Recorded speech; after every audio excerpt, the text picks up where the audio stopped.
Affascinante ma anche rischioso è il settore della giudiziaria di un organo di informazione. Ai giornalisti, oltre al rispetto delle regole deontologiche, si chiede uno sforzo in più, l'impegno a tutelare i lettori e i protagonisti dei fatti.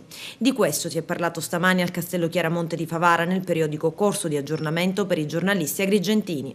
A tenere la lezione è stato l'avvocato Nino Caleca, legale tra gli altri dell'ex presidente della regione Cuffaro, chiamato oggi ai compiti di assessore nel Crocetta Ter. Quali sono le giuste regole, le linee guida che ha dato ai giornalisti oggi in questo corso di formazione per permettergli di non compiere degli errori quando si scrive di cronaca giudiziaria?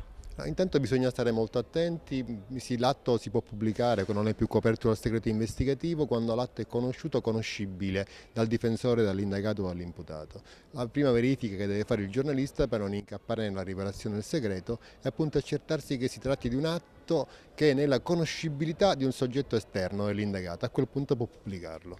Quando si commette una violazione, a cosa si va incontro?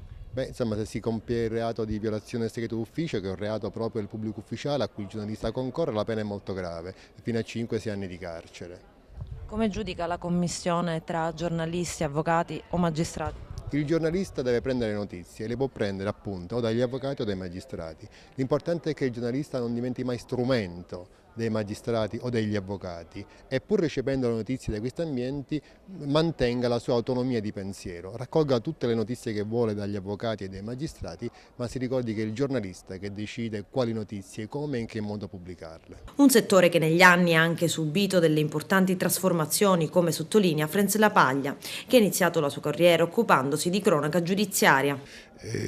Bisogna più che altro essere giornalisti d'asfalto, più che giornalisti d'assalto, cercando di andare sul posto, verificare, valutare, ascoltare, vedere e poi scrivere. Quello di oggi è l'ennesimo appuntamento dell'Ordine dei giornalisti, il bilancio in termini di interesse e partecipazione, con Teresa Di Fresco, vicepresidente regionale. Diciamo che almeno per quello che riguarda la provincia di Agrigento senz'altro positivo, perché l'affluenza è sempre abbastanza numerosa e l'attenzione supera abbondantemente il livello medio.